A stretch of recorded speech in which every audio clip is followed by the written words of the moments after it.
नमस्कार सर्वांना. श्री स्वामी समर्थ. दिगंबरा दिगंबरा श्रीपाद वल्लभ दिगंबरा.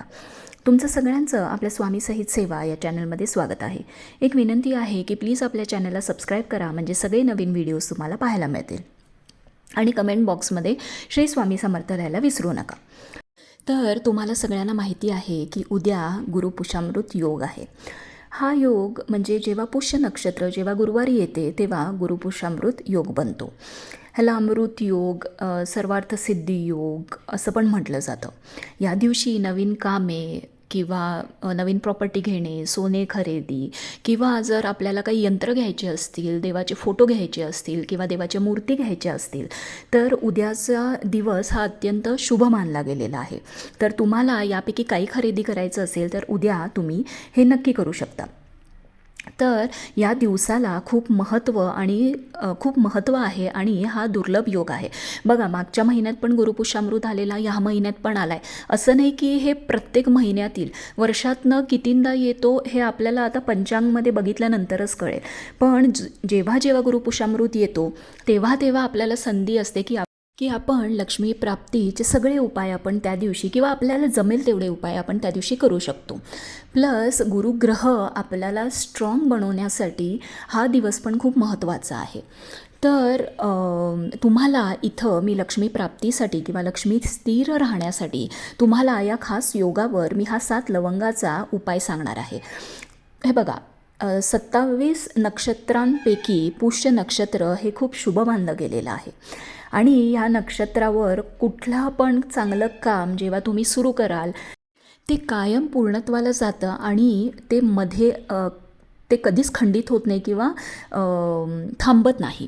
तर बघा, तुम्हाला हा उपाय जर उद्या केलात ना तर तुमच्या घरात माता लक्ष्मी टिकून राहील, जी कधीच जाणार नाही. पैसा येऊ लागेल आणि घरातली अलक्ष्मी नक्कीच निघून जाईल.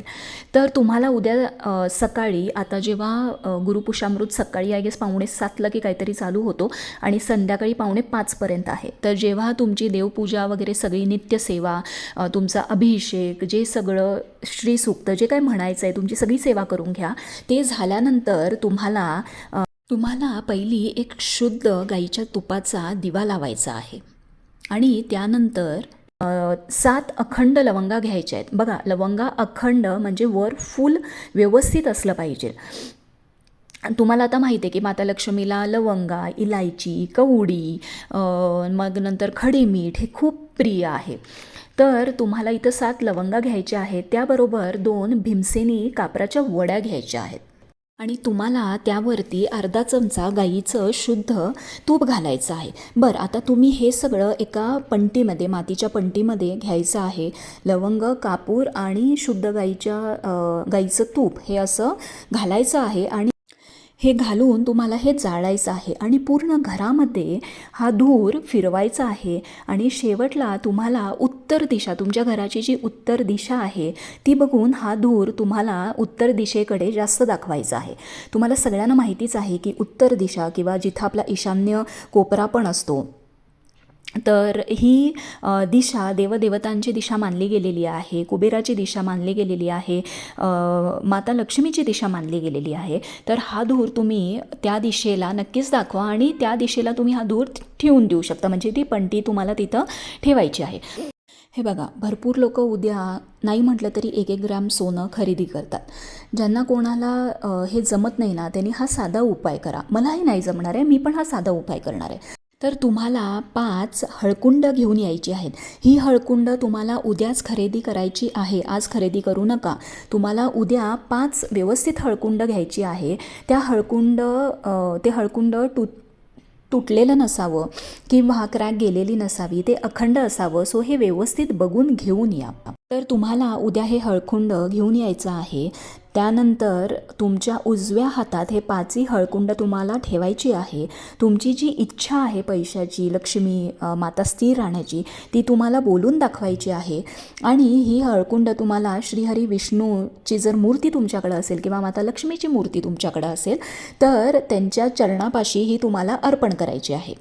आता इथे एक लक्षात घ्या की शुद्ध गाईचा दिवा हा प्रज्वलित असलाच पाहिजे हे सगळे उपाय करताना. त्यानंतर तुम्हाला एकदा कनकधारा स्तोत्र हे म्हणायचं आहे. तुम्हाला म्हणता येत नसेल तर यूट्यूबवरती लावून द्या.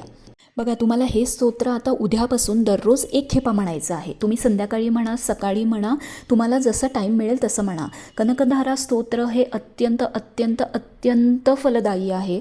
माता लक्ष्मीचं अत्यंत फलदायी स्तोत्र आहे. सो हे उद्यापासून एकदा नक्की म्हणा. आणि त्यानंतर तुम्हाला हे जे हळकुंड आहे ते तुम्हाला एका लाल कपड्यामध्ये किंवा पिवळ्या कपड्यामध्ये बांधायचं आहे आणि ती पोटली करून तुम्हाला ही पोटली हळकुंडाची तुमच्या तिजोरीत नेऊन तुम्हाला ठेवायची आहे. ह्याने माता लक्ष्मी अत्यंत प्रसन्न होते. आणि तुम्ही गुरुपुषामृत योगावर जर हळदीचा उपाय केलात तर सोने पे सुहागा असं म्हणतात. गुरुग्रह पण आपला बलवान होतो आणि श्रीहरी विष्णूंना हळदी ही खूप अत्यंत प्रिय आहे. माता लक्ष्मीला हळदी ही खूप अत्यंत प्रिय आहे. बघा, तसं पण हळदीचा उपाय कायम आपला गुरुग्रहाला मजबूत करतो आणि तुमच्या अडचणी दूर करून मार्ग मोकळा करतो. कारण गुरुला आणि विष्णूंना हळद खूप प्रिय आहे. तर काही प्रश्न असतील तर कमेंट बॉक्समध्ये नक्की विचारा. श्री स्वामी समर्थ.